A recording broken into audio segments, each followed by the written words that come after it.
Hey everyone, Brandon here, host of the Devy Deep Dive podcast and creator of the Devy Dashboard. Thank you for tuning in to my YouTube channel. We have a great show here tonight with my Dashboard squad. We are going to do a 3-round rookie mock. We had the NFL draft this past weekend. Certainly exciting. I'm sure we'll talk about the big quarterback slide that I think most people in this community found very unexpected with us not getting a quarterback more than one in the first 2 rounds. But appreciate you tuning in. Hit that subscribe button, hit that notification button. The guys that you see on the screen here are from the Devy Dashboard. I'm sure in the future you will be seeing some shows from them as well. So, gentlemen, how are you tonight? Doing good. Doing great. Glad to be here. I'm good. Yeah, so I know we were talking pre-show. You guys are all jumping into your rookie, drafts. Everyone's so excited to get into the rookie drafts. So we're going to get this out and help you guys, kind of look at what our thought process is. We're going to go through. We're each going to take 2 picks in each round and kind of go through and talk about the landing spots. As we know, landing spots matter. It's going to be then up to you to decide how you're going to pick these players between landing spots, opportunity, and the skill set that you scouted them before the draft. So I'm excited to get started. It's going to be the typical point, super flex. It's going to be a tight end premium. So we'll see if we get any tight ends here in the first 3 rounds. But let's just get to it, man. We're going to get right to it. And Sal, you got the lottery ball with the first pick. What do you think? Who are you going with? This draft is probably the easiest. This is the easiest pick of the whole draft. It's easily Breece Hall. I mean, he's just got Michael Carter, and Michael Carter was never going to be a 3-down back in the Jets. There's nobody else really there. I mean, LaMichael Perrine, Ty Johnson, Coleman. It's kind of, I think maybe they might want to try to do what they were doing in North Carolina. Have that 2-back offense with Breece probably handling about 60% and Michael Carter probably doing about 40%, or maybe a little bit more of a split. But the Jets, they did a great job in this draft, and getting Breece Hall was one of the top pieces. Yeah, they did great. I mean, I think they had one of the best drafts in the class, getting Garrett Wilson. I'm sure we're going to hear his name coming up soon. But I agree with you, Sal. I think, Breece Hall, I've seen a lot of mocks out there.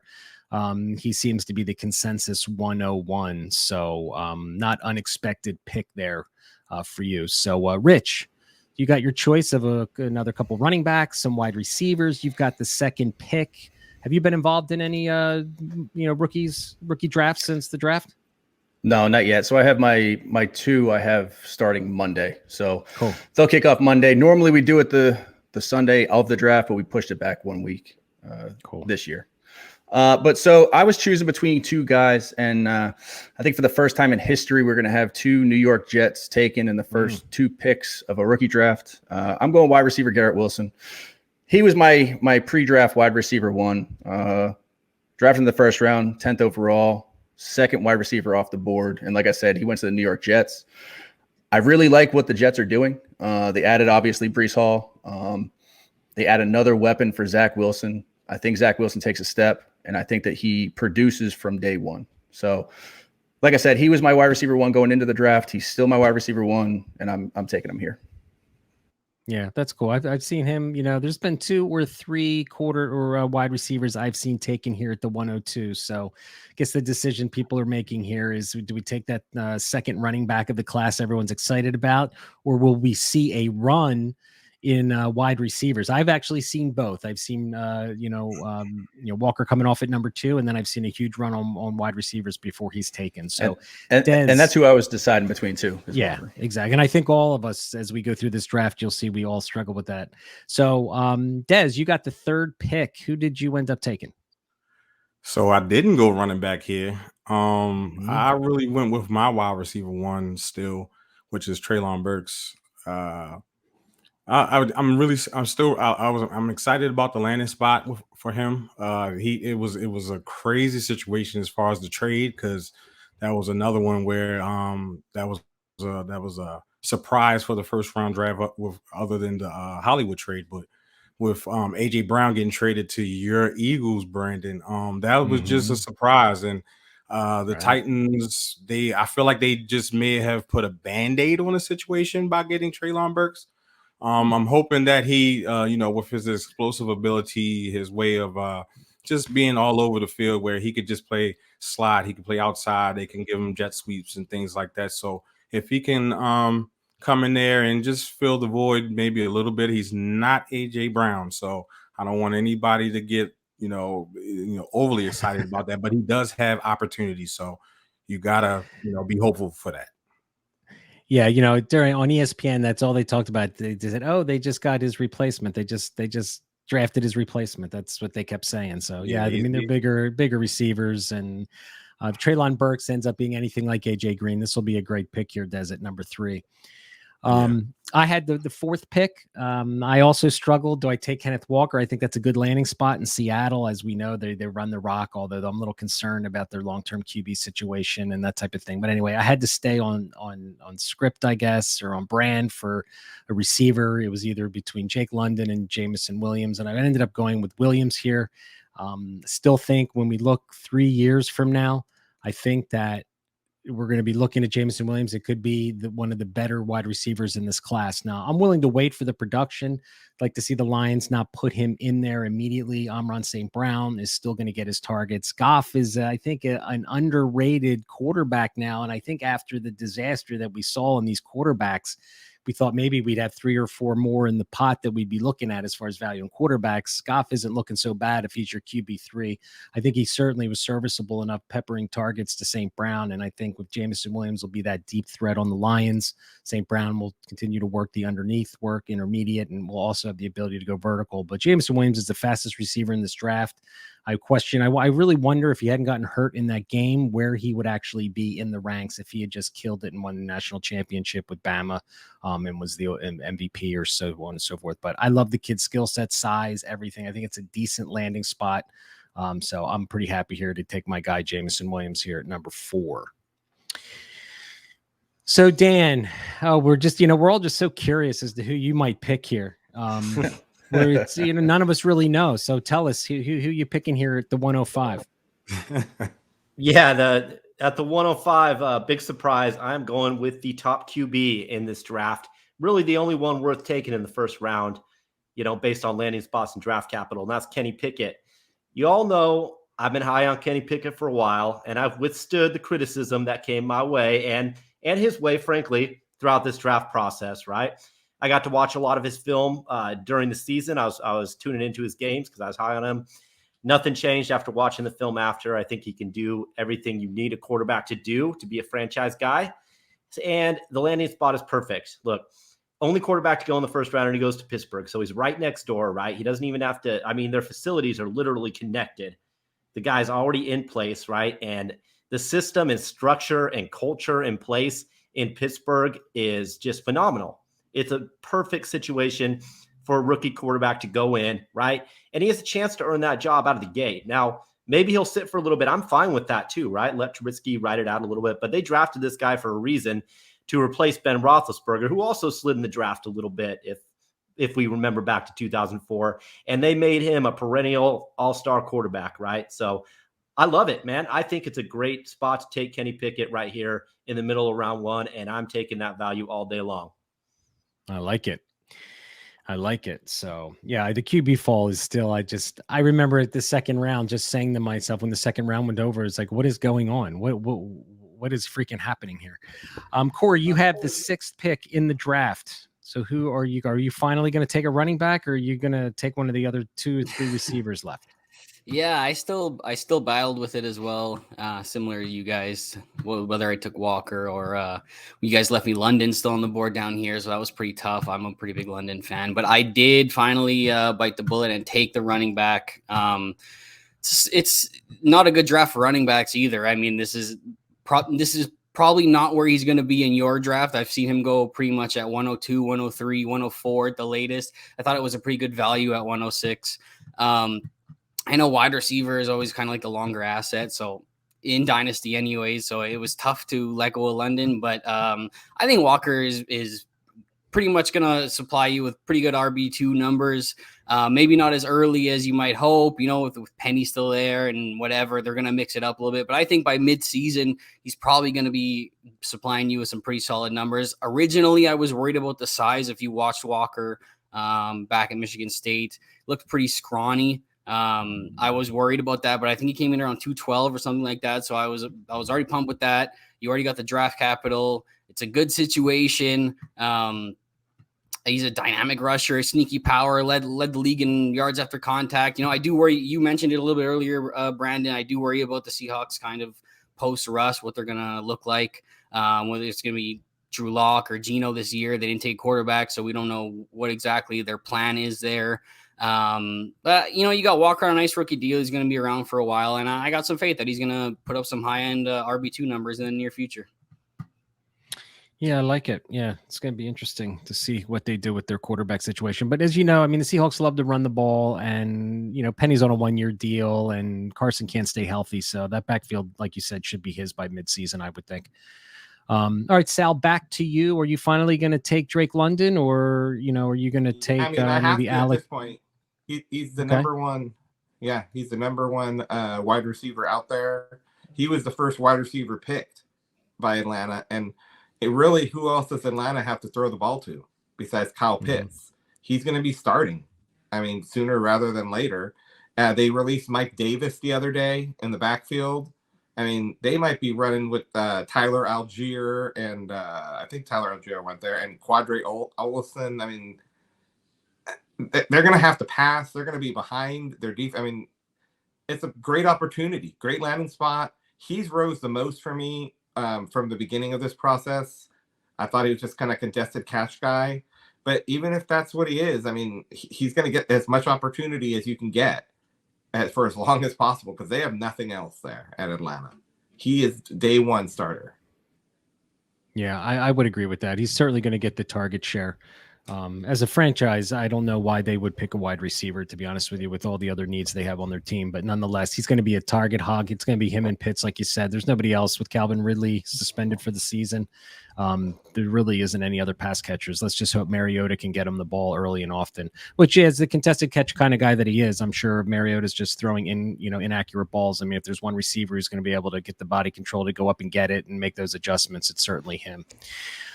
So Rich, here we are. Okay. Now I feel like there's a teardrop here, right? I mean, we're getting into the second kind of, teardrop of players. More. Yeah. No. 2 more. Okay. So I think we got 2 more before my teardrop, but before that, Tyler Algiere lives.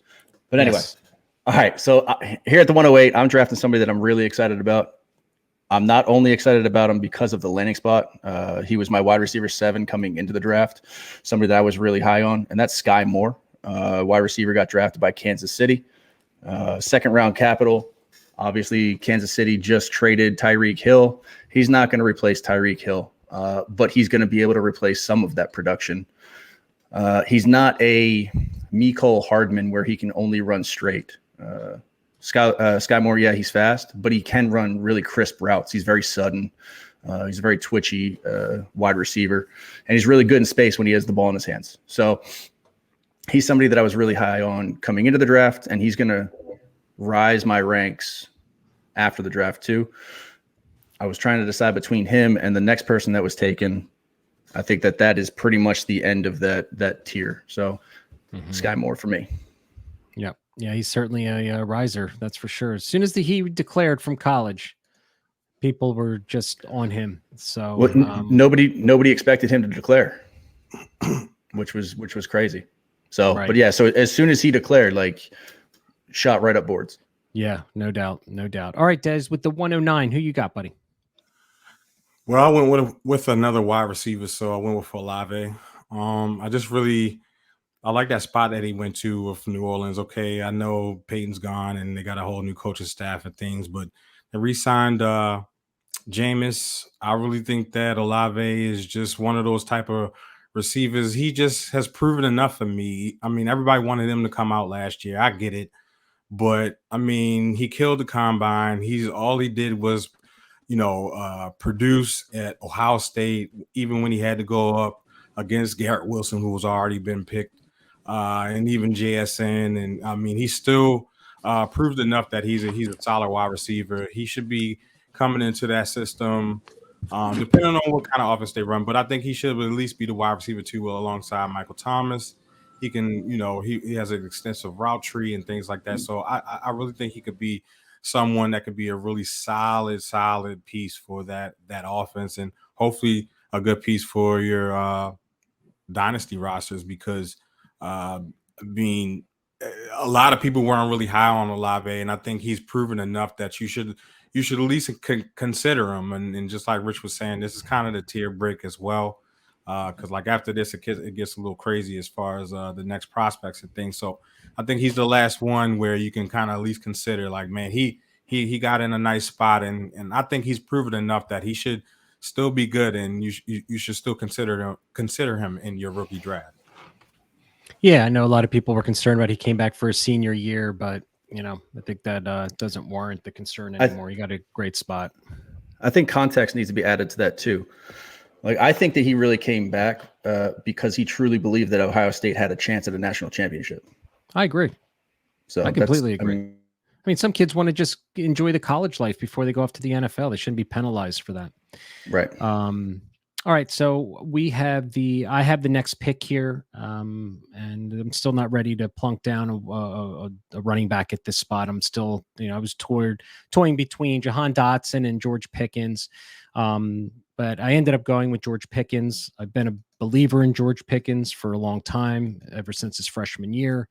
And I think this landing spot really helped me solidify the pick over Jahan Dawson, who I was also considering in this spot. And of course, Christian Watson is out there too, which is probably, if you look at most rookie drafts, Christian Watson's going well before George Pickens. I wasn't a big fan of Watson as much as I was Pickens. And I think Pickens landing in the Steelers is a fantastic spot for him, because on this channel, I put out a rookie profile film on him showing, the intangible concerns that I had with him not running routes and taking plays off. And I think Tomlinson, if there's one coach in the NFL that can get in this guy and get into his head and make him produce, it is Mike Tomlin and the Steelers. And they have a good reputation for producing wide receivers. And certainly in the past, we've seen Juju Smith-Schuster, Hines, all the guys in the past, right? So I like him. I think he could play that X receiver, and who knows what they do with Claypool, especially with Claypool and his shenanigans last year on the field. I wouldn't be surprised if they don't, sign him after his rookie deal. And I think George Pickens is that big physical receiver the Steelers need. And I'm sure Dan would agree. Hopefully in the future, it's Pickens to Pickens, or it's Pickett to Pickens. We hear that combo a lot. So I went with George Pickens here. Been a fan. Hopefully the intangibles don't come back and bite me in the ass, but nonetheless, of the other receivers left, I'm going to take his physicality and ball skills, and think he can certainly be a productive receiver in the NFL. All right, Dan, it's back to you. Who you got? Yeah, so I would have been happy with any of these last three wide receivers that went here at this spot, but I thought you were going to take him, Brandon. I really did, and I'm thrilled to get Jahan Dawson here at 111. I think that's a tremendous value here in, at the end of the rookie draft, or first round of the rookie draft. He offers a lot of, just a lot of all-around skills that translate, I think. You turned me onto him last year, Brandon, and I started studying him a lot more, and I really liked what I saw. A lot of people started to cool on him a little bit as the process played out. We weren't sure where he was going to go, if he was going to get that first round capital. Well, he did. He went 16 overall to Washington, which on paper might not seem like the best landing spot, but they need a guy to play opposite Terry McLaurin, and they've been taking swings at that for quite a while now. And I think Jahan Dawson could fit really well in that offense opposite Terry McLaurin. He offers that sort of versatility. He can get open deep, right? He can create separation. You can get it to him on shorter routes. I just think that he has a really high ceiling in that offense. Of course, we got to see how Carson Wentz plays, and if he keeps that job. They got Sam Howell back there, 5th rounder, but we'll get to that later. But yeah, I like him, and I think it's a solid pick here. Getting a first-round guy from the NFL draft at this point in the first round of the draft, I'm thrilled for that. Yeah, it's certainly good value. I haven't seen him get out of the first round. Maybe in the early second if people, had other ideas. So, Corey, it's up to you. Who you taking to finish out the round? This one was a really hard decision. I gave it a lot of thought. I ended up going up with Packers wide receiver Christian Watson, and I hate it, man. I hated it when I made it. I continue to hate it. It ate me alive for a while, and honestly, if I was at this spot, I would probably be looking to trade down, because Watson's not going to go any farther than here. I think if you're the point of this exercise, when you see him here, this is probably where you can expect to see him go, maybe even earlier. I'm seeing him at 109, 110 before George Pickens, like you were saying. So I think you can expect him to go here, but I mean, man, I just share a lot of the same worries with you, Brandon. I went into his film as well. Very fluid athlete. I'll give him credit for that. And I mean, of course, he got all the rave reviews at the Senior Bowl. But he's just kind of like a wild route runner. Ball's always bouncing off his hands. Very raw guy.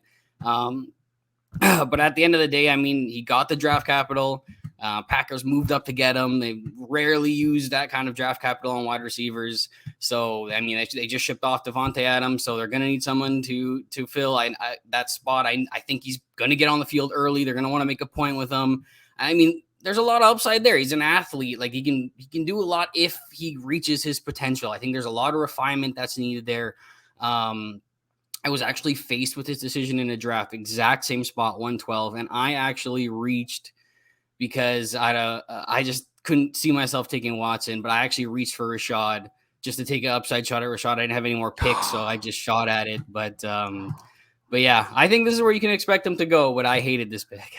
Yeah, I think this is where you can expect him to go too. He's a top 6 or 7. That landing spot is with Rodgers is so juicy, all the film reviews and analytics shit goes out the window after a landing spot like that. So, hey, Sal, let's start you off on the second round. Who are you thinking here? Well, if I had a choice, and I agree with Corey, if you own a 2022 second, try and trade down.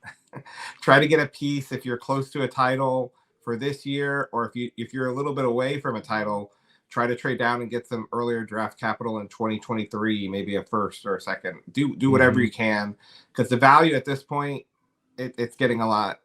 It's not nowhere near as good as it was. With that being said, at this point, I mean, everybody I want is gone. So I bit the bullet and I went with my QB1, Matt Corral. Now, the reason that I kind of went with him, I mean, third round draft capital is, to your point, Brandon, horrible. I mean, Kellen Mond, Will Grier, Mason Rudolph, Davis Webb, CJ Beathard, third round draft capital. I mean, it sucks. But I look at the situation there. I mean, he has Sam Darnold and PJ Walker in front of him.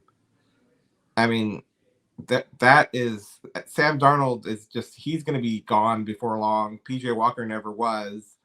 I think he's going to get an opportunity. Is he going to get an opportunity of a first round draft pick where they'll give him a couple seasons to get going and let him grow? No. As a third round draft pick, you're not going to get that opportunity. He's going to get thrown in week 6, week 7, week 8 when Darnold either gets injured or he has his 3 picks or he's seeing ghosts again, and he's just going to sink or swim right there. Because they might as well go with him, because if he sucks next year, they can get in the CJ Stroud, Bryce Young sweepstakes. If he does well, they got a good quarterback who's going to be at best on your team, probably a QB2, which is in today's NFL, I'll take it. So, yeah, they got to start coming off the board sometime. So I think people still believe they're going to throw the draft capital kind of out the window, and they still, I think we were all just stunned by what happened, and people still just, if you're in a super flex league, you're going to take a shot. The QB situation in the NFL is bad, so I get the pick. Rich, take us to the second pick in the second round. Who you got? Yeah, so real quick on Corral, if the one thing that you have to look forward to is he didn't fall in the draft because of talent. So if he can keep his head on straight, he has the talent. But anyway, all right, on to 202. I took a little bit of a gamble here. I went with David Bell, wide receiver out of Purdue. We were worried that he would not get day 2 draft capital. We were probably thinking round 5. He ended up going in the third round. It was the tail end, but the third round. He goes to a great situation in Cleveland.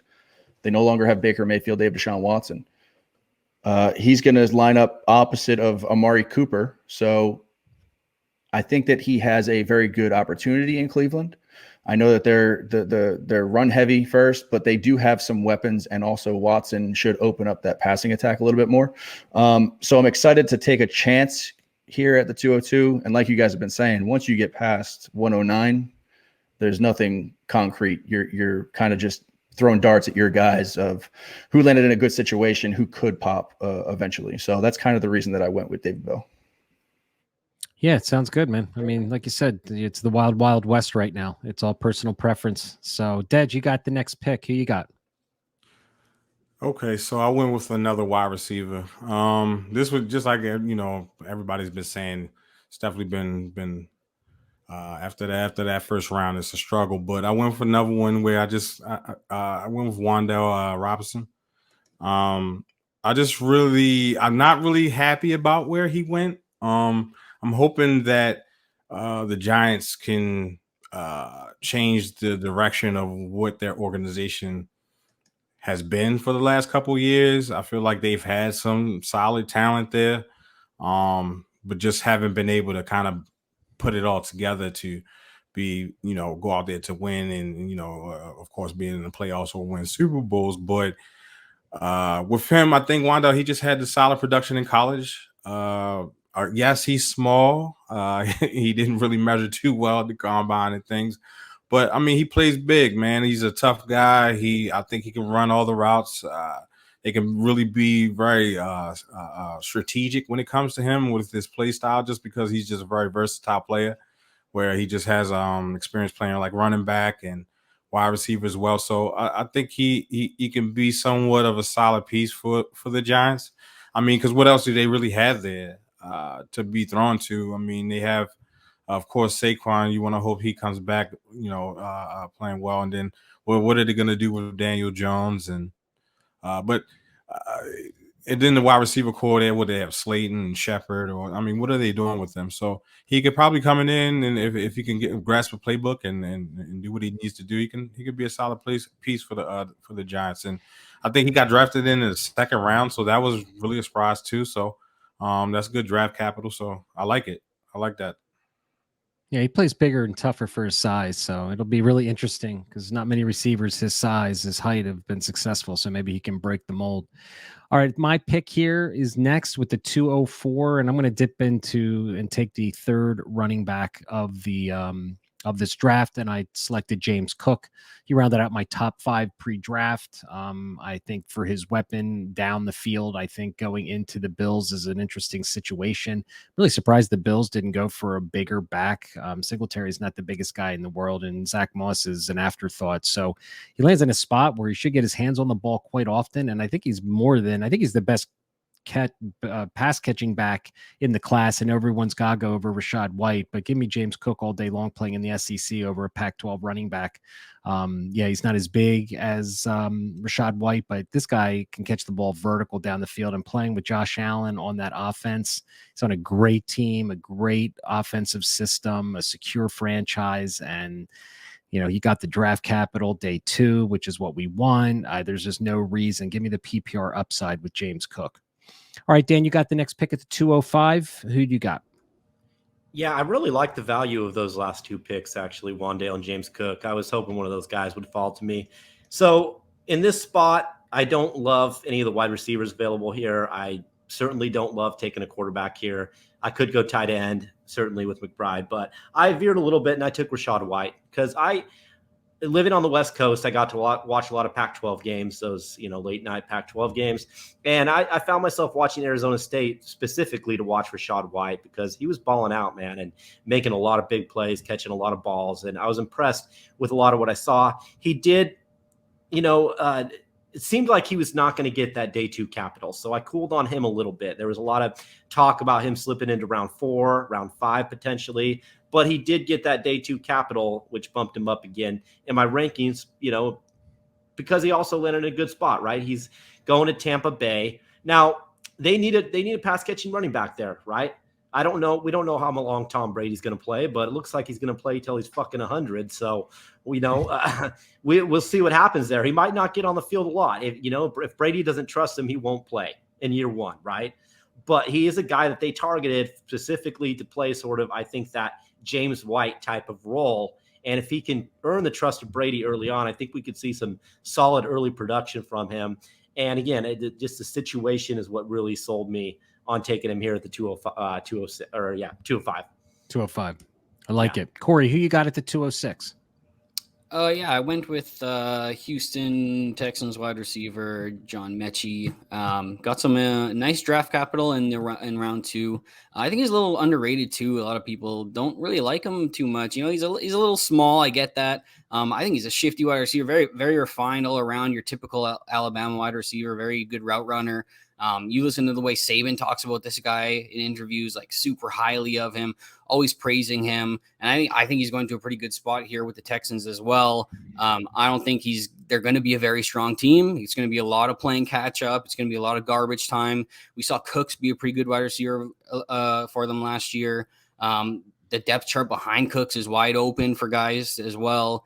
He gets to learn from another small guy in Cooks for whatever that's worth as well. But whatever, maybe he can grow his craft learning from another guy who's played on the outside a lot in his career. Because I do think that Mechie probably profiles as a slot guy right now. But I think he can get on the field early. Davis Mills proved he can get the ball to his guys. He's going to get another shot to start this year. So, yeah, you know, I think his ceiling might be capped a little bit, but he could be a high volume target in the good PPR leagues. And yeah, I like the draft capital he got, so I'm happy with him here. Yeah, I like that pick. I think he's been kind of an afterthought because of the ACL injury. So, yeah. Right, Sal, at the 207, who you got? Yeah, there's a couple running backs I was thinking of, but then, like I said earlier, at this point of the draft, it's just throwing the shot. I wasn't too high on him, but the more I thought about it, and especially after they made that AJ Brown got traded and they brought in Burks, I'm wondering if the Titans are looking maybe just eventually to just start over. They have Tannehill and Henry for another year or so, but Henry's starting to break down a little bit. And I don't know about Tannehill. He wasn't as solid as he had been. And I said, well, let's see what happens. Maybe go with Malik Willis and see if he can do it. He's going to need a year or so. I mean, if you're expecting anything this year, I don't think you're going to get anything for this year from Malik Willis. You might see a little action here and there. But this is definitely somebody you're pushing out just as a back. He probably is going to start in 2023, I imagine, or maybe, see some action this year. Am I super high on him? No, but in a super flex league at pick 207, I mean, we're talking like 17 picks into the draft. And if you can get a quarterback who at the worst could be a QB2, I'll take it. I think that's really good value, Sal, really, because like you said, the rest of these players we're going to be talking about, they've got some play, but he could strike gold. Who knows? It's, I can't believe a month before the draft started, he was getting mocked in the first 10 picks and he ends up in the third round. It's still mind-boggling. All right. So Rich, you got the next pick. Yeah. So I was actually able to take somebody here that I'm really excited about. He was my RB5 coming into the draft. Got drafted by Houston. That's Damian Pierce. He's going to move up to probably my RB4 in the class. He lands in a great situation. He's got Marlon Mack in front of him. He's got Rex Burkhead. But Rex Burkhead could be gone. He's getting up there in age. I really like Damian Pierce. I think that he's like a bowling ball that has some burst. He's not going to catch many passes, but as a guy that can get some chunk plays in the running game, landing in that situation, I'll take my shot at the 208 all day. Yeah, I think he could. That's a great spot. That was like one of the, there, Miami, Atlanta. They were like the three juicy spots. And of course, he's going to rise up boards. That's a great pick. I like that. All right, Dej, you got the 2.09. Who did you select? So I went with a quarterback here. So it was Desmond Ridder. I felt this was a time to kind of pick him and get him in this draft. He has a pretty solid landing spot with the Falcons. This is another situation where they kind of you can definitely tell they're trying to build with some pieces there. He got Matt Ryan out of there. That was kind of surprising. They had that whole situation with Deshaun trying to get him and things like that. So I feel like they are using this to kind of just like I said again, like with the previously, just putting a Band-Aid on the situation with getting one of the quarterbacks in this draft. And he was solid. He was a solid college quarterback. I feel like he kind of maxed out in this last season and kind of played well at the tail end of the season and things like that, and really did good in the combine and in the interviews and things like that. And he would definitely won some organizations over as far as his leadership ability and just him just being a type of player or pro that could come in and play in the league for a while. Now, is he going to be an all-star? Is he going to be one of your top quarterbacks? Who knows? But he's in a situation where he has now Drake London in last year's first-round pick with Kyle Pitts, and hopefully they can do some things there with Atlanta to kind of build around him. He has to get better with a little bit of his consistency as far as accuracy and things like that. But I think the sky's the limit with him because, I mean, he's an athletic quarterback, so he could probably do some things. So who knows? I really like that spot right there for Desmond Ridder. Yeah, I mean, I think it's the same point Sal made with Malik. At this point, you might as well take the upside with the potential hit in one of these receivers. It makes it's because everyone for the next 2 or 3 rounds, they're kind of all the same depending on your flavor, but he's got some upside. I got the 10th pick of the second round here. I went with one of my top 5 running backs pre-draft as well, and that's Brian Robinson. Don't mind his landing spot. I know a lot of people aren't thrilled with it. I've never really been a Gibson believer. I mean, he's dealt with toe injuries for 2 straight years. And they drafted him. He got the draft capital day 2. You know, it was round 3. And I figured, you know what? I liked him pre-draft. I'm not going to fade him now. Carson Wentz, I think they're going to take the pressure off Carson Wentz and have a solid running game. So I'm sure Gibson's going to start. I hear a lot of people saying that Robinson's strictly a backup. I'm not buying that. I think he's going to get some run this year.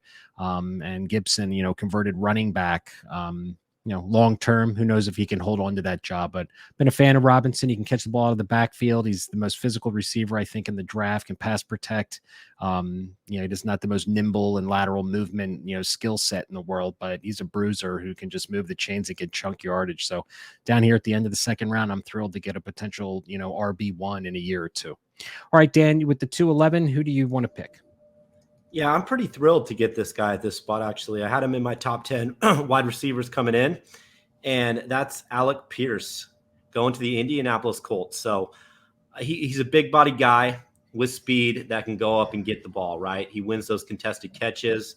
Does he have the ability to create space? Yeah, I saw some of that on film, right? It wasn't like his specialty. I think mainly what he did a lot of going deep with Desmond Ridder and high pointing the ball and making big plays. And I think that fits in well with the Indianapolis Colts and the philosophy of that team, right? They want to run the ball and go play action deep.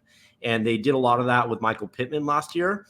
But Alec Pierce adds a little bit of a different flavor. He's got the size similar to Michael Pittman, but he's got a little bit more speed, a little bit more juice to him. You know, I think maybe he's what they wanted the other kid to be that they drafted. I'm drawing a blank on his name right now, but the one that's been injured for, you know, the last 3 years. I think they really need another guy in that offense. What? Not Pittman, the Campbell. Paris Campbell. Oh, Paris Campbell.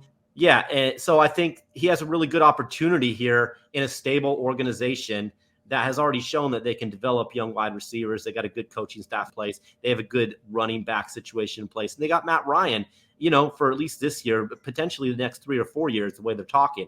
And he can get the ball to his playmakers. So I'm excited. I think Alec Pierce has a ceiling to him that is hard to find in this stage of the draft.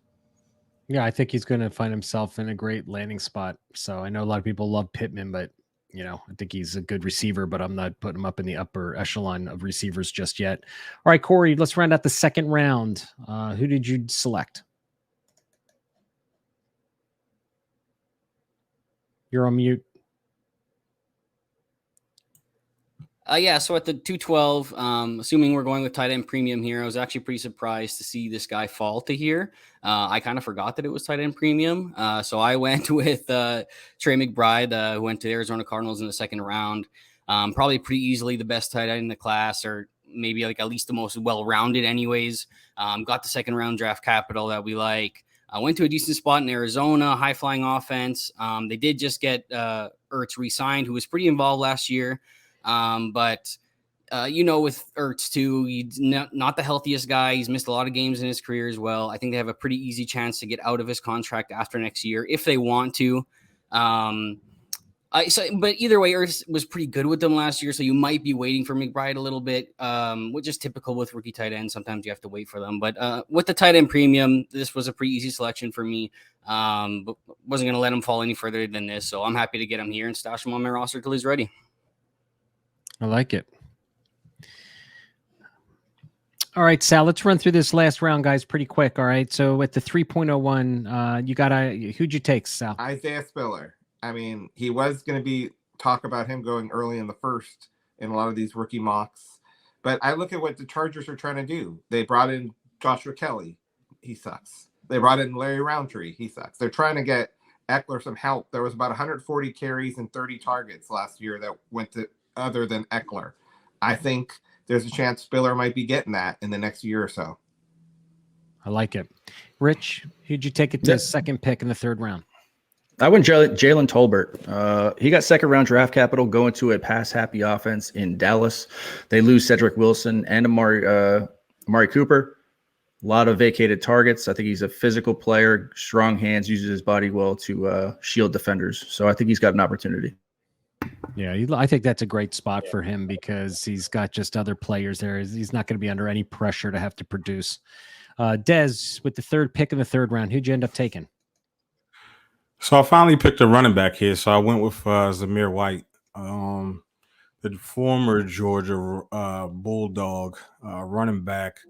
He had some injury history in college and things like that, and we understand that. But I really like this spot here with the Raiders, which was really interesting because the Raiders did not pick up Josh Jacobs' fifth-year option, so he might be on his way out. And if Zamir White could come in there, learn the playbook, stay healthy, this might be a good spot for him. And he still is an explosive back and things like that. He showed that he could be explosive. So if he can just recover from the injury and do some things, this might be a good spot for him. Yeah, I think I like that spot a lot. I was surprised they didn't pick up his fifth option. So, I mean, he might have some daylight ahead of him there. I had the fourth pick in the third round, and I picked one of my favorite, pre-draft running backs too, later in my ranks, but a guy I was been kind of high on, Tyler Algiere, BYU running back. He's going to play for the Arizona or the Falcons in Atlanta. I think it's a great landing spot. I mean, Cordell Patterson is the only person I'm aware of in way of him maybe getting some significant touches this year. Again, he's kind of like Brian Robinson. He's a big physical back. He can catch the ball out of the backfield. Not the most, elusive back that we're going to see, but nonetheless lands in a great spot on turf indoors. And again, that team with all these pieces that they've added in the draft, you're going to have Ritter, you're going to have London, all of these guys. Give me Tyler Algiere here in the middle of the third round as as a flyer, potentially, being the RB2 right out of the gate, and potentially, one injury away from Cordell Patterson, he could have the backfield to himself. So, Dan, you've got the fifth pick in the third round. Who'd you end up going with? Yeah, this one makes me sad, and partially because I took him at 112 in a pre-draft rookie draft, but also because none of us expected him to fall this far, and that's Sam Howell, right? I know we all had him in our top 5 quarterbacks at varying degrees, right? And it surprised me. I still don't know why he fell to the 5th round. I honestly don't. He slipped a little bit in his last year in college, right? But he lost a lot of weapons. He had to run for his life a lot, so the production took a dip, certainly. But his kid that has toughness, that showed that he can make plays, right? He showed that he can sort of carry a team on his back when he needs to. And look, mainly he's a 5th round pick. So history says no, he's not going to be a successful starter in the NFL. But Carson Wentz is shaky, right? We've seen him jump from team to team. Teams are having a hard time committing to him. He has a tendency to throw picks at bad times or sort of crumble at certain times. So Sam Howell may get a shot, right? If he gets the shot and he plays well, who knows? So at this point in the draft, I'm just throwing that dart and I'm taking him here. I like it. Corey, you got the 6th pick. Who'd you select? Yeah, I went with Patriots wide receiver Taekwon Thornton. Wasn't expected to go this high for a lot of people, but I mean the Patriots put a lot of draft capital into him, and that's really what this selection is about. It's about getting a day 2 wide receiver in the middle of the 3rd round of your rookie drafts. So I'm hoping that they're going to find ways to use him. Very fast guy, can kind of be used in different ways, and maybe taking something out of the backfield on an end around or the speed down the field, maybe open up the defense a little bit for other guys. I don't know how they're going to use them. They just brought in Parker as well. They're not a very pass happy offense, so it's not the greatest landing spot. And I think there's a question if he even deserved this draft slot. But I mean, if the Patriots think that highly of him, who am I to kind of guess them? They won freaking 6 Super Bowls under this regime. So I'm just going to go with him here and let's see what he can do. I like it. Sal, with the 7th pick, who did you go with? Well, I went with Greg Dulcich, tight end at UCLA. I mean, he was the third tight end off the board. It's a tight end premium. I'm not as sold on Albert O being a starting tight end. If they were so confident, and if Broncos were so confident, why did they pick a tight end in the third tight end off the board? Great receiving option. He could turn in some big stats there. He might be a starter there sooner rather than later. I like it. Rich, you've got the 8th pick in the 3rd round. Who'd you go with? Yeah, so I'm going to throw a dart at the other Pittsburgh Steelers wide receiver drafted, and that's Calvin Austin. He drafted in round 4, and I mean, once again, Pittsburgh develops wide receivers. They draft them, they develop them, they release them, right? So with him and Pickens, probably the next 2 up in that wide receiver rotation. So this point in the draft, I'm gonna take a stab at that. I like it. Des, who you got? You went the 9th pick. All right, so yeah, for my last pick of the 3rd round, I went with Khalil Shakir. This was just a dart throw here. I think I went with the landing spot more than anything. I really didn't like any other of the other prospects after him. Maybe one, but if I had to pick, if I was in a rookie draft, I would go with Shakir just because he's on the Bills.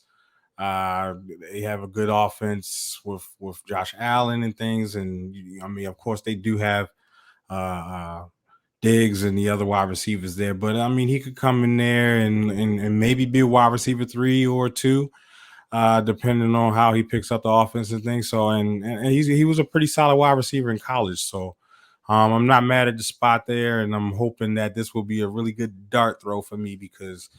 At this point, I really wasn't really too excited about any of the other rookies that were available. So, if I had this pick in my draft, I really would be just making these darts at this point. And if he was here, that's who I would pick. Yeah, well, I'm going to throw a dart right after yours, and I went with Keonta Ingram. There was a couple of receivers that I was considering, but I don't know. I went on landing spot here. He's always been one of my favorite. I'm still in love. I've tweeted it a million times. His freshman year was just phenomenal at Texas. I mean, if you go back and look at him, he took the Devy world by storm, and here he finds himself, it's 6th round draft capital. I know the odds are highly against him, but yet I just like that offense. I'm not a James Conner believer. And Drake Leonard, what's the other guy's name? Drake, whatever. I think he's now on the Raiders. So I don't know. He gets Kenyon Drake. Yeah, Kenyon Drake. Right. Thanks, Des. But yeah, I mean, Connor's has been nicked up a lot, so maybe he gets some run this year. Who knows? Chase is gone too. Yeah, exactly. He's in Miami now, so why not?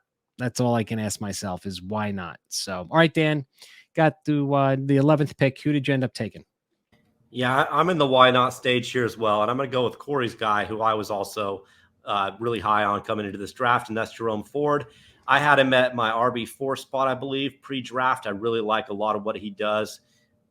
On field, he's a solidly built running back. He has some size, right? He looks like a 3-down back. He makes plays in the open field and catch the ball as a former wide receiver. And I was surprised. I mean, not super surprised, but I thought, I kept hoping he was going to go in the 3rd round, 4th round. He drops to the 5th round to the Browns. On paper, doesn't look like the best spot, perhaps, right? Because they have Nick Chubb and Kareem Hunt there. But Kareem Hunt, this is the last year of his deal. I think they drafted Jerome Ford with that in mind, that he could take on that role potentially. And this is a team that likes to pound the ball, and they like to split up those carries. So if Kareem Hunt leaves and he takes over that wide receiver 2 or running back 2 spot behind Nick Chubb, there's a ton of value in that. And I think he's a guy that not only has the opportunity, but the talent to do it. So I like getting Ford here. Yeah, I like that pick. All right, Corey, let's round it out. Who did you select for the final pick of the show? Yeah, I mean, we're just throwing darts here, so I'm just going to throw one at a back who got day 2 capital that none of us really expected to get day 2 capital, and that was Tyrion Davis-Price, who went to the 49ers. And I mean, we've seen this with the 49ers before. You never really know what's going to happen with their running backs. No one expected Elijah Mitchell to be the starter last year. Trey Sermon got taken in the 3rd round. Hopefully this isn't going to be another Trey Sermon, but running backs get chances there, and then Elijah Mitchell was starting to get banged up near the end of the season. I don't think they want to give him that heavy of a workload. I don't know what's going to happen with Trey Sermon. This might be the nail in his coffin, or maybe he maybe he's the guy and Tyrion never does anything and he becomes a new Trey Sermon. I don't know, but they took him pretty high. This guy's pretty interesting, I guess. Like this is a guy who played better than John Emery, who was a 5-star running back at LSU in their freshman season. And it's kind of used to be like this size guy. They listed him at like 230, and now he comes in the combine at like 211, which is kind of weird because you kind of thought there was this size speed ratio there that you were kind of excited about. So I don't know what to think about him. Had 1,000 yards last year, looked pretty decent at times, got a little stronger at the end of the season. So we'll see how he fits here. It's a little bit different type of back that Shanny kind of likes, and maybe he wants to introduce that to his offense more, a little more power, a little more physicality. Yeah, think about it. 2 weeks before the draft, this wasn't a name that anybody was even talking about. So, a lesson for next year's research and preparing for the NFL draft. Go deeper than you think so, because a lot of these NFL teams do when they find these guys. So, but nonetheless, all right, guys, great show. Hope you, for all the watchers out there, you got a little idea of some value here. So, gentlemen, I appreciate it as always. Always appreciate your content on the Devy dashboard and everything. So have a good night, everybody. Take care. You too. Thanks. Bye.